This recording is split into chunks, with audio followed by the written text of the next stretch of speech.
So ఇప్పటి వరకు మంచి మంచి పాటలు పాడారు, ఒక్క ప్రేమ పాట కూడా పాడలేదు ఎందుకు? అంటే లవ్ మీద ఏం పాటలు రాయలేదా? లవ్ మీద చేశాను నేను. చాలా మంది ఇప్పుడు డీజేలలో వాడుతాను. అది లలిత ఆడియోస్లో ఒక పాట చేశాను. ఓకే. లలిత వినోద్ అన్న చాలా మంచి ప్రొడ్యూసర్, ఆయన చాలా మంచి మనిషి. వినోద్, ఈ సందర్భంగా చెప్తున్నా ఆయన గురించి, చాలా మంచి మనిషి లలిత ఆడియో వినోద్ అన్న. నిజం చెప్తున్నా.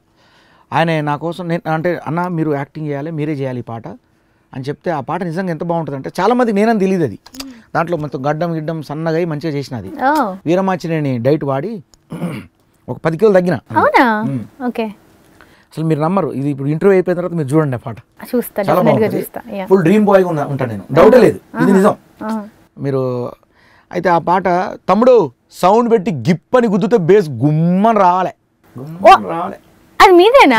పోరినే లవ్వు చేసిన అవ్వాయ్యా దానన్నే తిట్టిన దాని ప్రేమ కోసం సచ్చిన ఊరు కుక్కలాగా దానెంబటి తిరిగిన మజునులాగానే ప్రేమించిన దేవదాసులాగా మారి బీరు పట్టిన నీకు నేనంటే పిచ్చని అనుకున్నా చివరికి పిచ్చోన్ని నేనయ్యి నిలుచున్నా మిగిలున్నా నిప్పుల్లో నిలుచున్నా నీళ్ళల్లో పడుకున్నా నువ్వు లేని నేలేను చచ్చిపోతున్నా అని అనుకుంటాను. అయింది, అంత సీన్ లేదు అంటున్నాడు.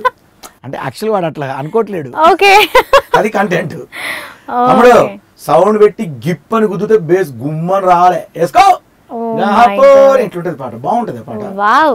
అంటే డీజేస్లలో ఇప్పుడు మీరు చెప్పిన డైలాగ్ యూజ్ చేస్తారు, సౌండ్ పెట్టి గిప్పని కుదిరితే. అది ఎవ్రీ డీజేలో పక్కా ఉంటది. కానీ అది తెలంగాణ పొల్లగాడు మరి నేనే అని ఎవరికి తెలియదు. అదే కదా, అసలు ఇప్పుడు నేను కూడా అదే షాక్ అవుతున్నా. మీరేనా లేకుండా కొన్ని పాటలు కనపడ్డా అంటే చాలా మంది నమ్మలే నన్ను. దాని తర్వాత నేనని చెప్తే మీరా అంటాను నన్ను. అదే కదా. కాకపోతే గడ్డం పెంచి కొంచెం సన్నగా తయారై బాగా చేశాను అది. ఓకే. సో ఇప్పుడు ఇంకా గిప్పని గుద్దే వస్తాయి. ఇప్పుడు మళ్ళీ ఇక స్టార్ట్ అయింది నాది. లవ్ ఫెయిల్యూర్ వెరైటీ ఉంటుంది నాది. నేను ఎప్పుడు నాకు ఎదురు రావడం బాగా ఇష్టం. నెక్స్ట్ లవ్ ఫెయిల్యూర్ పాట చేస్తాను, బాగుంటది లవ్ ఫెయిల్యూర్. ఇప్పుడు మన బెల్ టీవీలో దుమ్ము దులిపే పాటలు వస్తాయి, ఎంజాయ్ చేయాలి. ఓకే, షూర్, డెఫినెట్ గా ఎంజాయ్ చేస్తాం.